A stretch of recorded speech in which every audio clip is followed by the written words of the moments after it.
Thanks to Shopify for supporting Future Hindsight. Shopify is a platform designed for anyone to sell anywhere, giving entrepreneurs like myself the resources once reserved for big business. Sign up for a $1 per month trial period at shopify.com/hopeful, all lowercase. And if you want to support Future Hindsight, sign up for our newsletter. It's easy and free, and it's a great way to build your Civic Action Toolkit every week. Sign up at futurehindsight.com. Welcome to Future Hindsight, a podcast on a mission to spark civic action. I'm your host, Mila Atmos. I am a global citizen based in New York City, and I'm deeply curious about the way our society works. So each week, I bring you conversations to cut through the confusion around today's most important civic issues and share clear, actionable ways for us to build a brighter future together. After all, democracy is not a spectator sport. Tomorrow starts right now.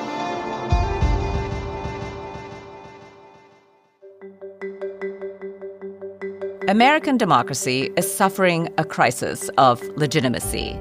It does not deliver on the will of the people, and often the will of the people is not readily discernible. So today, I'm excited to talk to someone whose life's work is about the process of public will formation. Professor James Fishkin at Stanford University argues that the method of public will formation and the distortions of that process are at the heart of this crisis in democracy. Professor Fishkin holds the Janet M. Peck Chair in International Communication at Stanford University and is the director of the Deliberative Democracy Lab. His latest book is Can Deliberation Cure the Ills of Democracy? Welcome, Professor Fishkin. Thank you so much for joining us. Well, thank you for inviting me. We've been on the Democracy is in Crisis beat for a while here at Future Hindsight. So we are curious to learn about deliberative polling as a solution. Let's start with the basics. Most people don't know what deliberative polling is. So what is deliberative polling and what is the purpose? Well, it's a design that I happened upon many years ago. Actually, I first proposed it in the Atlantic in 1988. And at that point, my thinking behind it was how to assess the will of the people, because I became dissatisfied with conventional public opinion polls because I realized that most people, most of the time, are not paying a lot of attention. Social scientists term that rational ignorance. If I've got one vote in millions, why should I pay attention to the complexities of public policy? Because my individual vote or opinion won't have much effect. Would that it would be otherwise. Actually, we need citizens to be engaged and informed. But they have other things to do. They have to earn a living and take care of their families and all kinds of other things. And then there are people at the extremes who really are engaged in the issues, but they're engaged from their own perspective. And if they only hear the arguments that are congenial, they will tend to become more extreme. So we have people at the extremes, and we have a lot of people who aren't paying attention. What would happen if everybody were engaged in an evidence-based process of discussing the alternatives and thinking about the issues? And that was the question I posed to myself. And I have developed with lots of collaborators a process called deliberative polling that does that. It recruits a random sample and has them deliberate about proposals for action that might solve our common problems in terms of the pros and cons that need to be considered and all the other arguments that they might bring to the table in moderated discussion with diverse others in many, many small groups with samples that may add up to 500 or 1,000 people, large enough to be statistically meaningful and to be evaluated in its representativeness, in its viewpoints and its demographics. And we found a lot of changes of opinion when people actually talk to each other and learn to listen to each other. But over time, we became more polarized, as you point out. Right. And as we became more polarized, we discovered that this process depolarizes the polarized. In fact, it depolarizes the most polarized. Basically, the people at the extremes learn to listen to the other side. They don't immediately. In fact, telling them something they disagree with may trigger a hostile reaction. But over time, let's say over a weekend of moderated discussion, they learn to listen to the other side. And if the basis for the discussion has been vetted and is accurate, when they discuss it in a civil environment, face-to-face, or in an online process in which they see each other, so it's also in a way face-to-face, in small groups, they often moderate their positions quite a bit. Yeah, so let's talk a little bit about the ingredients for the design of deliberative polling discussions. You mentioned that there must be moderators. Tell us a little bit more about how do people get prepared to come to these conversations, because you have to deliberate with other people, so you can't come in with a blank slate. And you mentioned that people change their minds.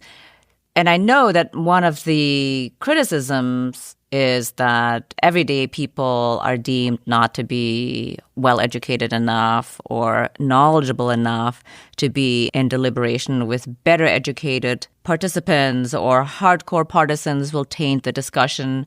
What does the evidence show about design and outcomes? In our design, at the beginning, before they even know that there's an event that they might be invited to, they take a systematic questionnaire about the issues as well as their demographics. And we often have a control group who do not deliberate over the same period, so they might be randomly assigned to that. But for the people who are going to deliberate, they take a questionnaire, and then they're invited. And the people who come are usually quite representative. They engage in a discussion that's moderated. We train moderators who will not give any hint of their own opinion, but ensure a civil discussion and a relatively equal discussion.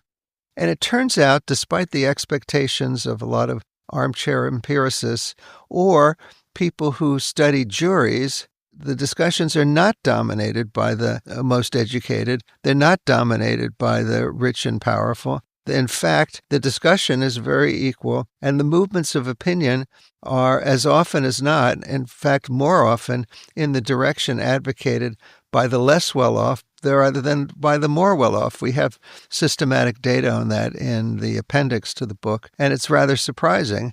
But I suppose that middle and upper middle class people know a lot about what their lives are like, but they've never really talked to people who are struggling to get by and dealing with key issues in their lives like healthcare or education or crime or whatever the issue is. And they have a lot to learn from those people. And they apparently do learn in these discussions. In any case, there's no pattern of domination by the more advantaged in our design. But there is some evidence, some of it qualitative or anecdotal, but there is some evidence that happens in the jury, which is a good deal more free-form than our process. Right, because they don't have a moderator, for example. Right. So you mentioned that deliberative polling can solve for polarization. And my favorite example in your book is about the 2019 America in One Room deliberation. I was really surprised about how much opinions changed and in which direction. So tell us more about the America in One Room deliberation. How was it set up, and what were the results? Well, we had, I think, 5 issue areas that were important. One of them was immigration, and one of them was the economic issues. And on immigration, the Republicans changed very dramatically. Before deliberation, 80% of the Republicans wanted to send all the undocumented immigrants back to their quote-unquote home countries. After deliberation, that had dropped to 40%.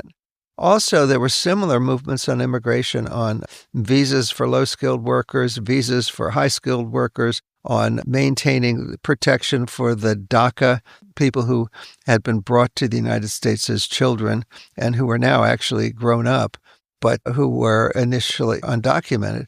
These were very dramatic movements, 30, 40 points, which is an earthquake in public opinion research.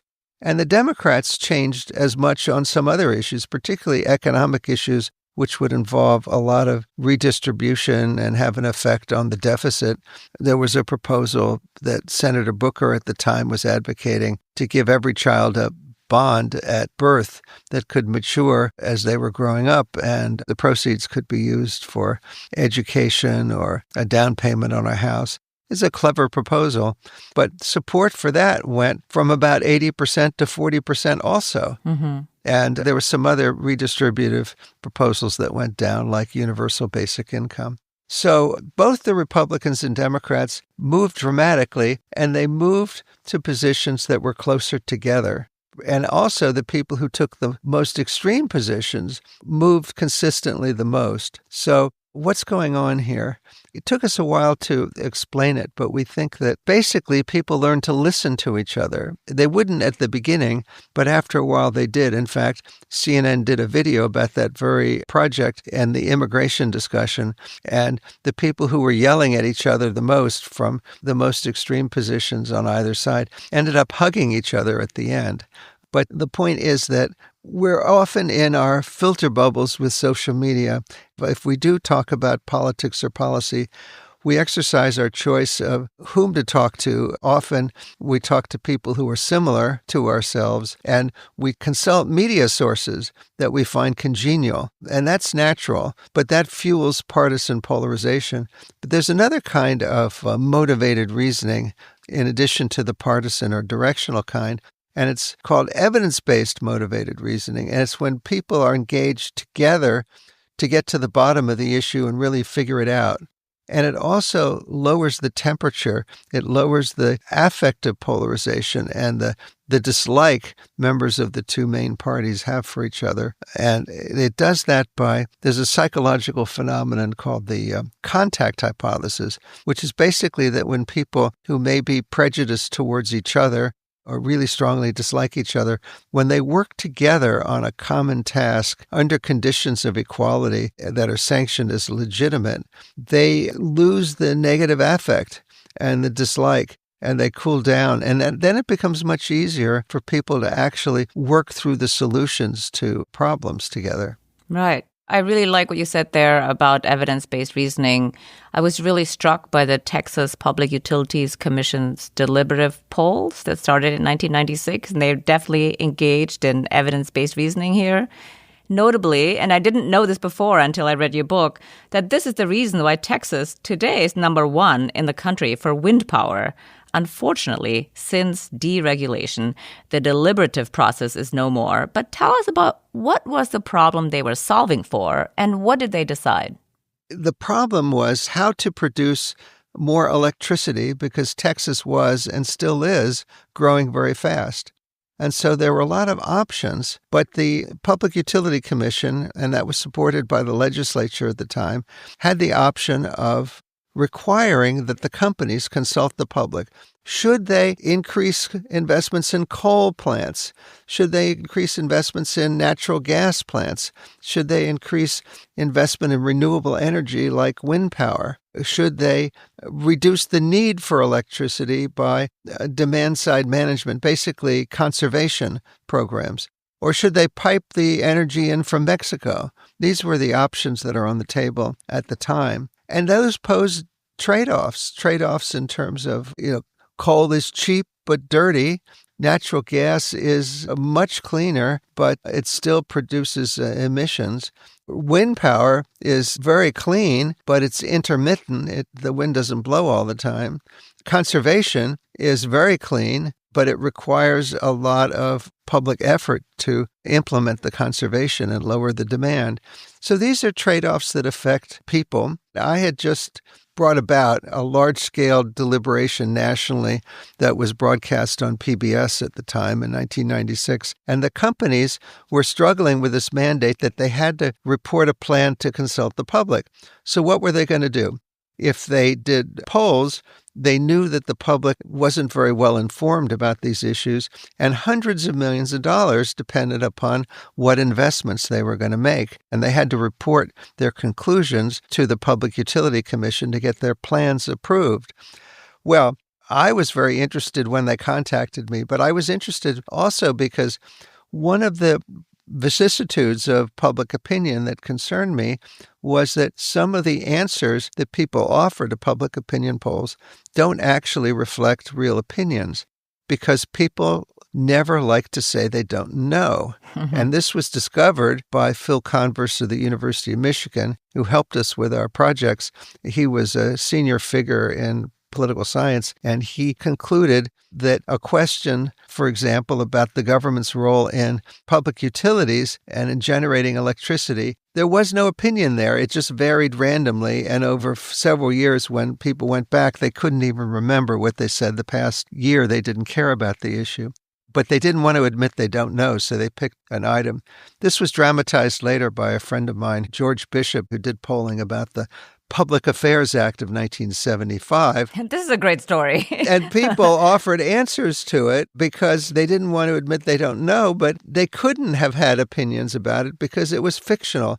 There was no Public Affairs Act of 1975. And then the Washington Post, 20 years later, decided to celebrate the 20th non-anniversary of the non-existent Public Affairs Act of 1975 by asking people what they thought about the repeal of that law. And people had opinions.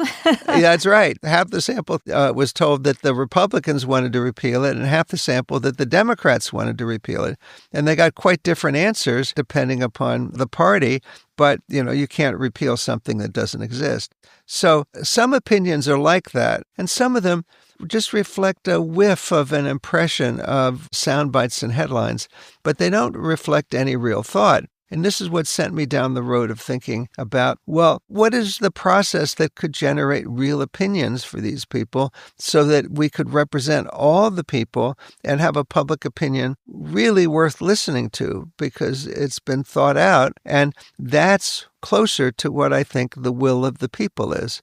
When people are being manipulated or uninformed or they have no real opinion and they're offering answers about items that it doesn't exist or they know nothing about, that's not the will of the people. But we need to assess the will of the people and make it consequential because that's what fundamentally democracy is all about. One of the things that distinguishes democracies from autocracies, and you can imagine benign autocracies. Singapore is a very pleasant place to visit, but it's not really a democracy.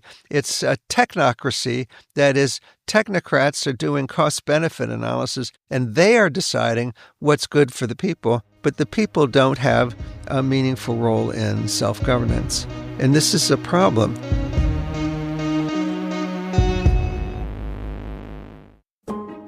We'll be back with James in just a moment, so don't go anywhere.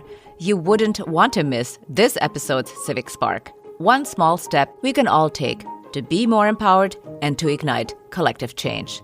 But first, when I started Future Hindsight 8 years ago, I had to figure it all out on my own. I'm talking episode recordings, guest bookings, editing audio, and all that pesky social media stuff. You see, when you're starting something new, every day seems to introduce another question that needs an answer, and fast. I speak from experience when I say that's an overwhelming feeling. It's like your to-do list just grows and grows with new tasks every day, and that list can pretty easily take over your life if you're not careful. So, how can you find the right tool that not only helps you out, but simplifies everything? Because that can be such a game changer. For millions of businesses out there, that tool is Shopify. Shopify is the commerce platform behind millions of businesses around the world and 10% of all e-commerce in the United States, from household names like Heinz and Mattel to fresh brands that are just getting started. So, if you want to get started, take the first step with your own design studio. With hundreds of ready-to-use templates, Shopify helps you build a beautiful online store to match your brand's style. And maybe you want to accelerate your content creation. That's great. Shopify is packed with helpful AI tools that write product descriptions, page headlines, and even enhance your product photography. With so many great tools at your fingertips, you can get the word out as if you have an entire marketing team behind you. In just a few quick minutes, you can easily create email and social media campaigns wherever your customers are scrolling or strolling. Shopify is your commerce expert with world-class expertise in everything from managing inventory to international shipping to processing returns and beyond. So, if you're ready to sell, you're ready for Shopify. What I love about Shopify is that no matter how big you want to grow, Shopify gives you everything you need to take control and take your business to the next level. Turn your big business idea into cha-ching with Shopify on your side. Sign up for your $1 per month trial period and start selling today at shopify.com/hopeful. Go to shopify.com/hopeful. Shopify.com/hopeful. We also want to share about a podcast called Risky Business. I'm Nate Silver. And I'm Maria Konnikova. We're journalists who moonlight as high-stakes poker players. And on our podcast, Risky Business, we bring an analytical lens, thinking about odds, incentives, and outcomes to the choices shaping our democracy. Because every move in politics is a calculation, and sometimes our leaders can make bad bets. You don't say, Nate. If you want to understand what our politicians are thinking and what's at stake with each decision they make, this show is for you. Listen to Risky Business wherever you get your podcasts.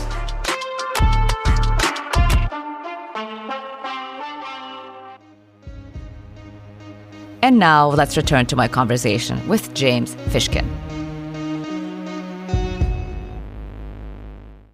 Well, I feel like we should talk about Mongolia because this is actually the only country that has institutionalized deliberative polling, and their process is really robust. My interest was really piqued when I read about Mongolia in your book because they used deliberative polling to make constitutional amendments. And we've had several conversations this year about the necessity to amend, change the American Constitution. So I was wondering, what can we take away and apply from what Mongolia is doing to what we could be doing here? Yeah, well, let me describe it because it is remarkable. Although I will say there are lots of other countries that have used deliberative polling to make key public decisions as one-offs. Or there's a crisis of some sort, and it's convened to decide a specific issue. And that's happened in South Korea, it's happened in Japan. But Mongolia is special to my heart because after some successful projects there, they passed a law, the law on deliberative polling, that requires that before they can change the Constitution, they have to conduct a national deliberative poll about the proposals. And then those results are passed on to the parliament.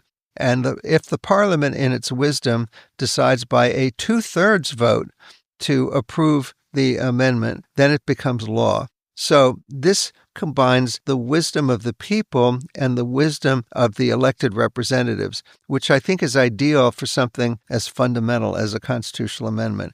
So proposals are sent in and vetted by a very large advisory group that's independently elected, but includes all kinds of notable citizens or whoever the public votes for the advisory council. And so they create an agenda that is turned into a questionnaire by the National Statistical Office, and they go out into the field and they recruit a national random sample. And remarkably, about 85% of the people who were asked to come the long distance to the capital city and deliberate for a long weekend in the Parliament building. A lot of the polls, particularly on fast-moving political topics, may have a 5% response rate or even less. So this was 85%. It's very well done. You have a really good sample of more than 700 people and also a control group who were not invited, who just took the questionnaire. So the 700 and some people are brought to Ulaanbaatar at government expense, and they deliberate for a long weekend about the proposals. So the latest one that passed was a proposal to add to the number of members of parliament and select them by proportional representation. Now, why is that interesting? The concern of the people as they deliberated was that they had two big parties. The two parties are really in deadlock and at each other's throat. So what they wanted was more choices. And the enlargement of Parliament with proportional representation passed by 2/3. They had an election, and it did bring about an increase in the number of third parties.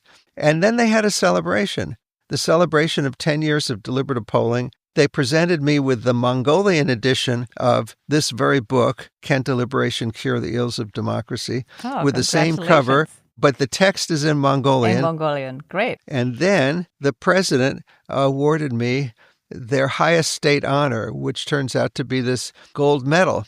The medal was awarded because of the introduction of deliberative polling to Mongolia for changes in the constitutional system. Oh, that's terrific.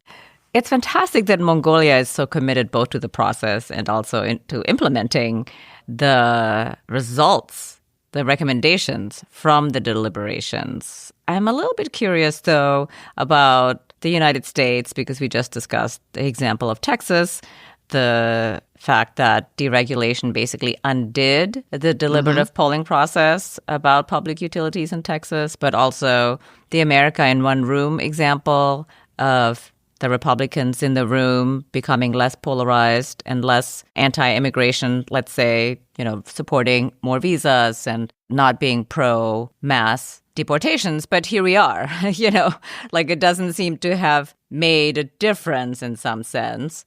So while deliberation is fantastic, I'm not confident in the United States that lawmakers actually will deliver the public policy that matches the recommendations of deliberative polling. How do you think about that? Well, you have to look at the incentives of people in the system that we have. And those incentives have been decisively influenced by the fact, first, that we have a two-party system because we have elections in single-member districts. And that's, I don't want to get technical, but there's a famous Duverger's law that if you have such an electoral system, you will have only two parties because people don't want to waste their vote on the third party. So that's one problem.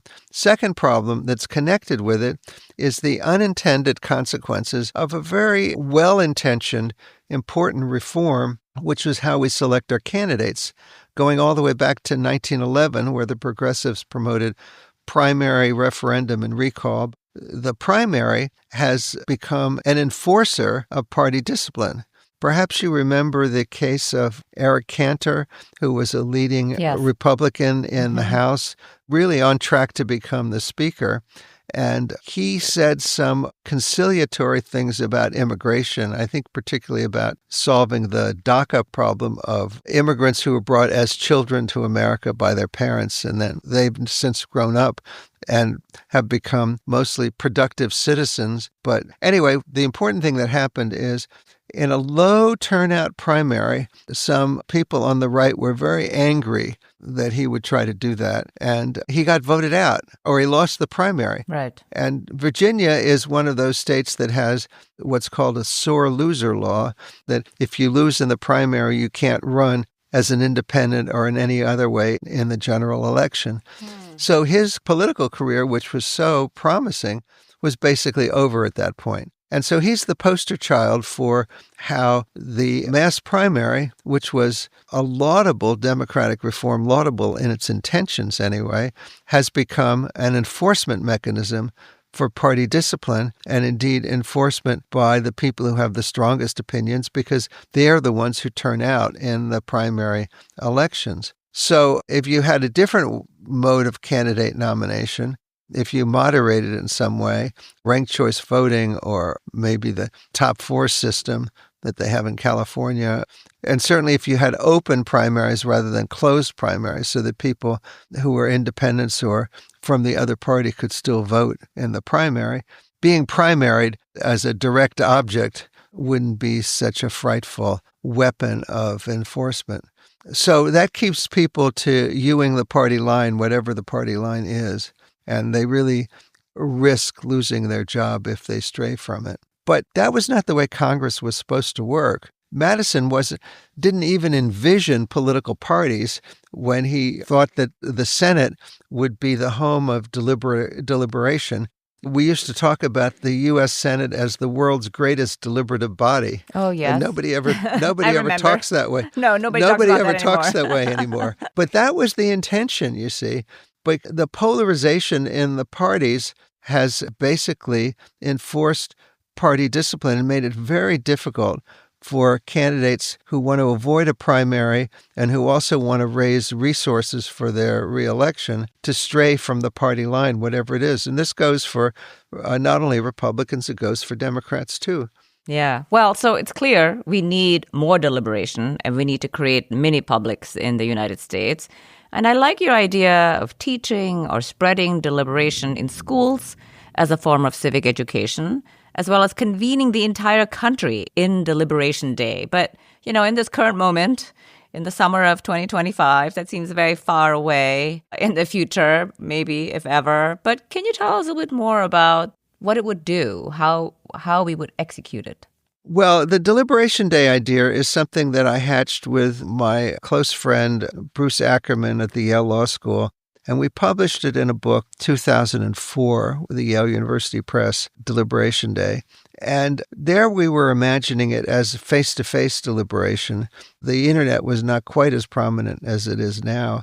And, you know, we worked at even the costs of it and how it would work before a national election, particularly before a presidential election.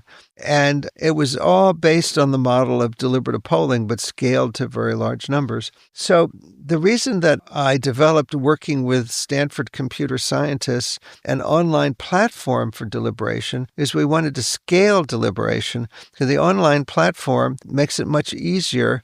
It doesn't even have human moderators.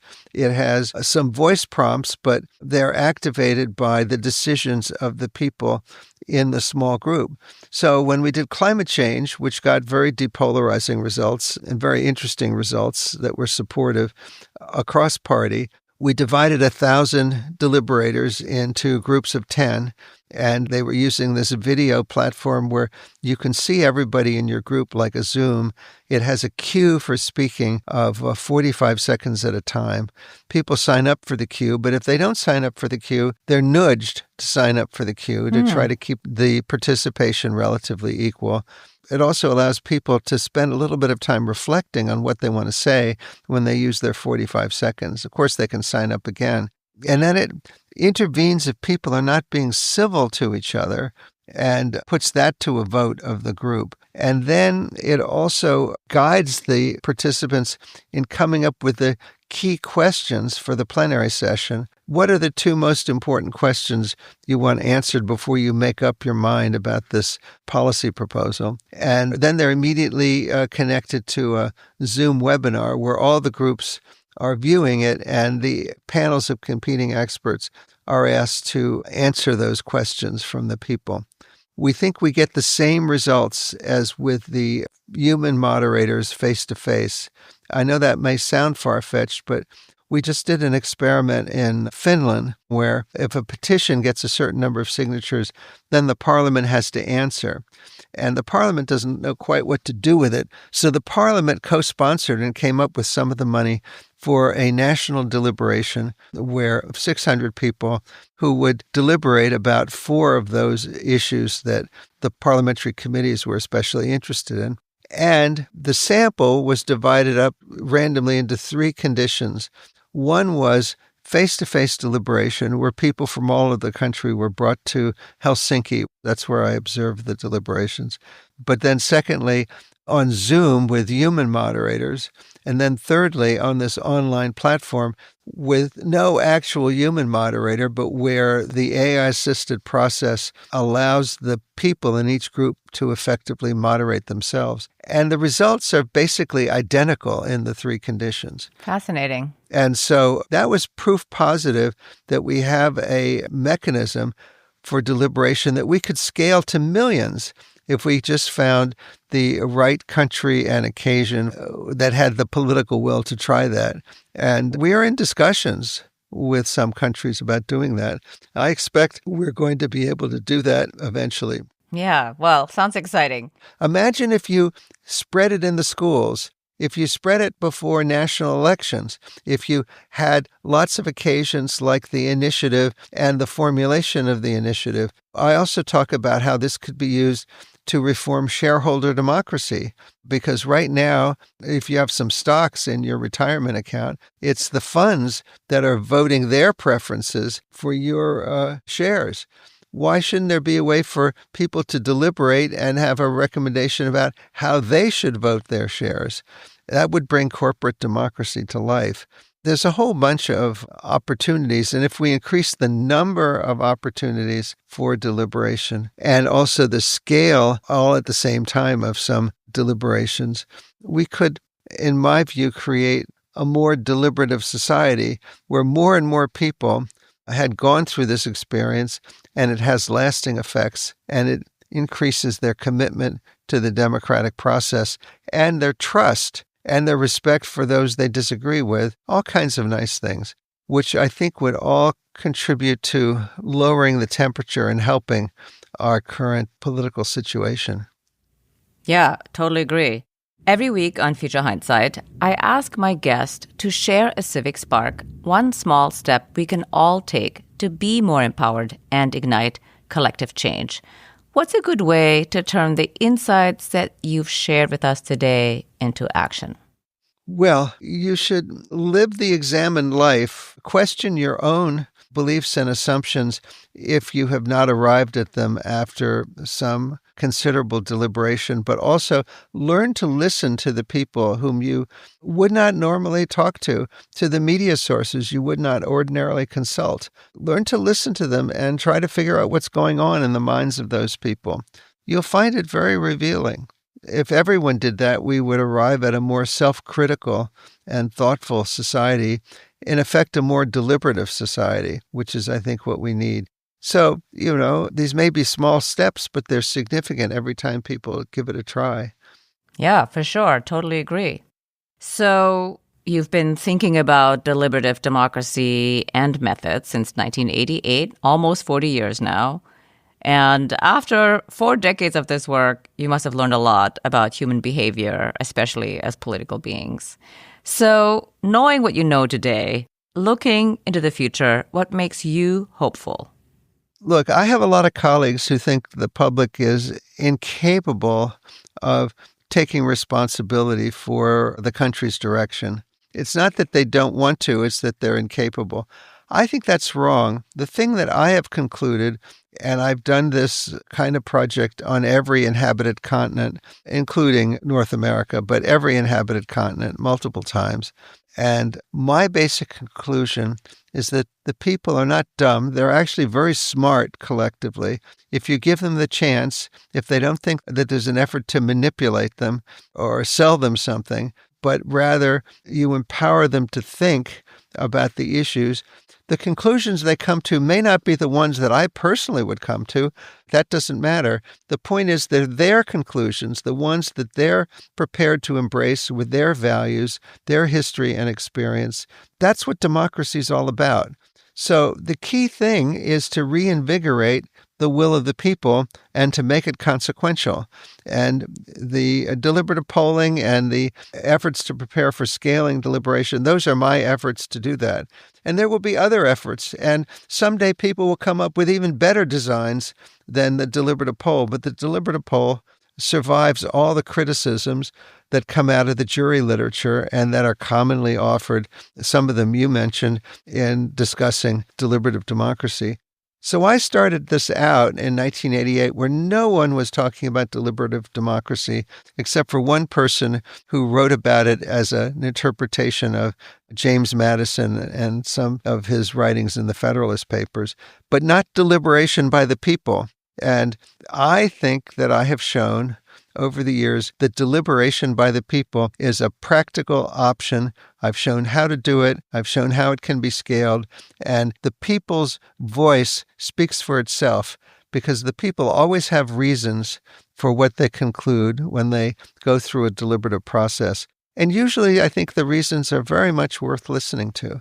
So I hope we can create an operational system where this is more the norm than the exception. Yeah, hear, hear. Well, thank you very much for your scholarship and your dedication and your work and bringing the deliberative process to so many people. And I agree with you. Actually, I have been saying this for a while, although people that I talk to don't believe it, that the American people are not fools. If you give them the tools to make a deliberative process possible, I believe also that they make really good decisions. So thank you so much for joining me on Future Hindsight. It was really a pleasure to have you on the show. The pleasure is mutual. Thank you so much. Thank you.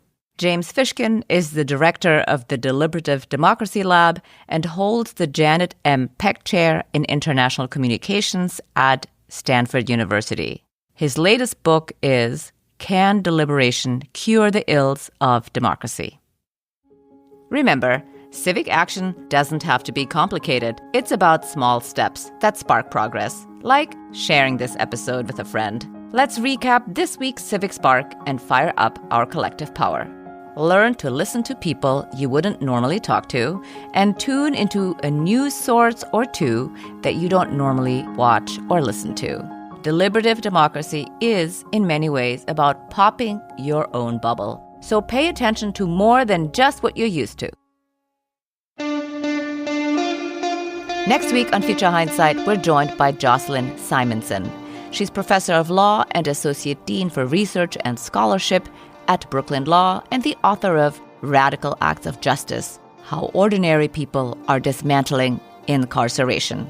When you're watching the everyday violence of people churning through the system, being sent to cages, often for very low-level offenses, then it actually starts to seem like an ideological problem.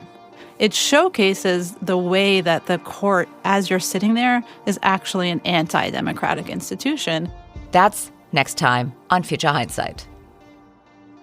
Now, be sure to follow us on your podcast app so you'll never miss an episode. We are here to build your civic action toolkit every week, so follow Future Hindsight now and we'll come right to you.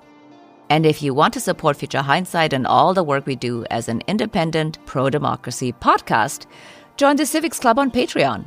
Head to patreon.com/futurehindsight now to join. Thanks for tuning in, and until next time, see clearly, act boldly, and spark the change you want to see. This episode was produced by Zack Travis and me.